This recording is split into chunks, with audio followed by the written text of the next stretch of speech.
back in the day, I think it was 94, around 94, 95. Big had did an interview in a Canadian magazine. I don't know how I got, internet wasn't even booming back then, but I don't know how I got in my hands, you know what I mean? But it was like he was rating everybody on the scale to from 1 to 10. Right. And I read that article. You read that? It was you and Spice 1. He gave Spice 1 a 2 and gave you a 0. A 0, bruh. Yeah. Not even on the scale. Not even a 1. Why 0? I wouldn't do that. If the tables was turned, I wouldn't give him a 0. Right. You feel me? Even if I didn't like him, I wouldn't give him a 0. Like a 3 or something. Yeah, I would. Yeah, 3. Give me something. Not a 0, bro. That's crazy. And I'm a platinum artist.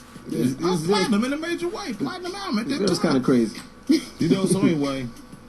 And y'all had no problems before that, no issues that to make. Y'all never even had met. Never met. We met after that, and but what happened was my folks, you know, just like his folks would have been hot about the situation. It just so happened that it was a concert in Sacramento. I'm in my bed. It's like 11 or something at night. For some reason I turned it in a little early. I wasn't in the studio. And I got a call from my folks. Man, I got this nigga 40. I got this Biggie down here. Woo, woo, woo. What you want me to do with this? You know, it's hella all my little youngsters, right? I don't know how. I'm like, where y'all at? It's Sac. And I guess it was a show that somebody that I know booked. I didn't book that show. On everything I love. The man behind the man. I'm a man of God, brother. I believe in God. I won't lie, bro. Right. On everything I love, I didn't do that show. I didn't book it, and I didn't send no money to somebody else to book it. You feel me? But you knew about it. I didn't know about it until that night. On everything I love. Okay. They did some poor. My folks, whoever did it, you know what I mean? They did some poor promoting because nobody. There was no internet back then. Yeah, because there wasn't even really nobody at the show except for your goon. Now was people there, they say, but not not like a Biggie turnout. It should have been way more. You know what I mean? So anyway, so they called me and he put me on the phone. Say, man, you know, what's happening? You know, what was up with that, you know, situation? Man, they got me real drunk, man, and I just got to saying anything, man, and you know, and what else he said? He said, man, Duke. He said, I f with Sprinkle Me Duke. I rock with Sprinkle Me Duke. You know what I mean?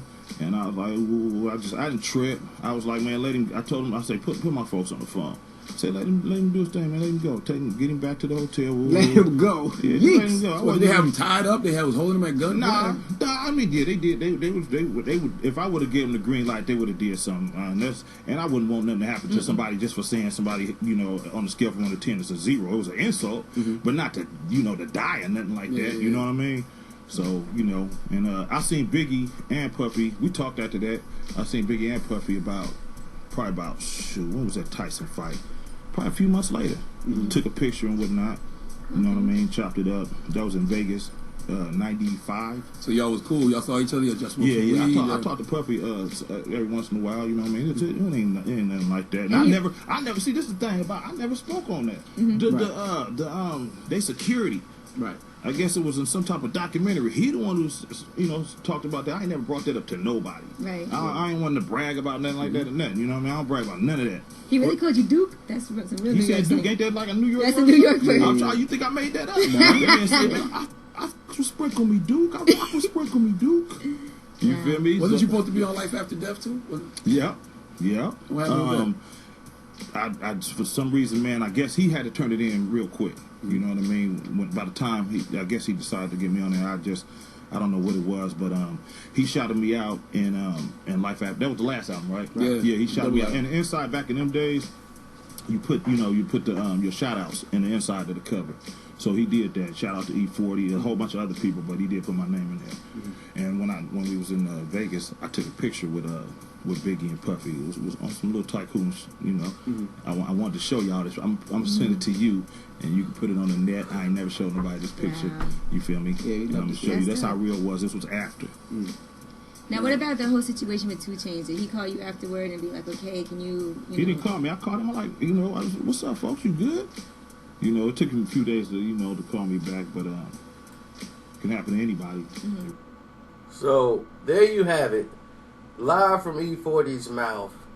Please, please, please stop asking me to do this, because there was nothing really to do. It was no real beef. It was over in a matter of seconds.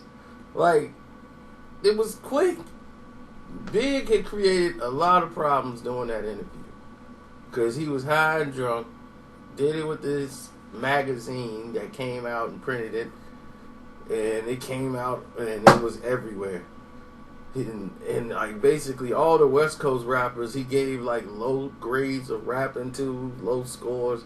And it was something he just did right on the fly, man. He's just like, man, I don't know, 0. He didn't know what he was really doing. And now you got a tour there. He never dreamed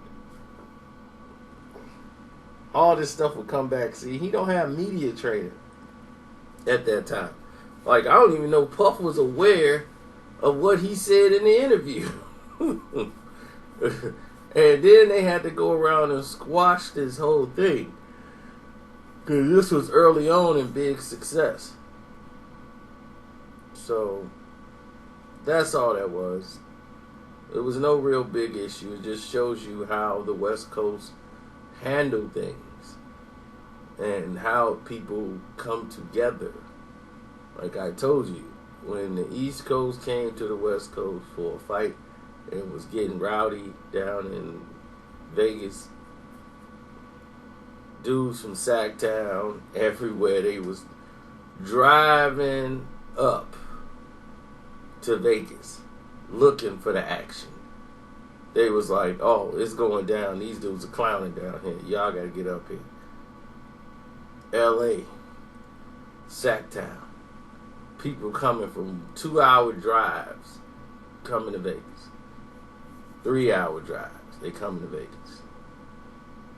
It was that type of event where these East Coast dudes didn't even know what was going to happen. They was too busy running their mouth.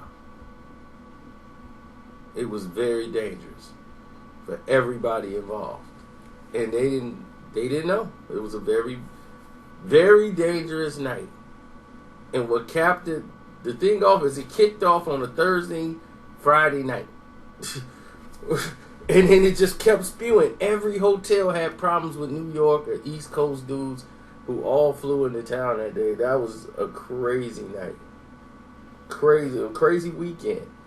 Floyd Mayweather versus Zab Judah. I will never forget that weekend. And woo, I'll talk about it on another video.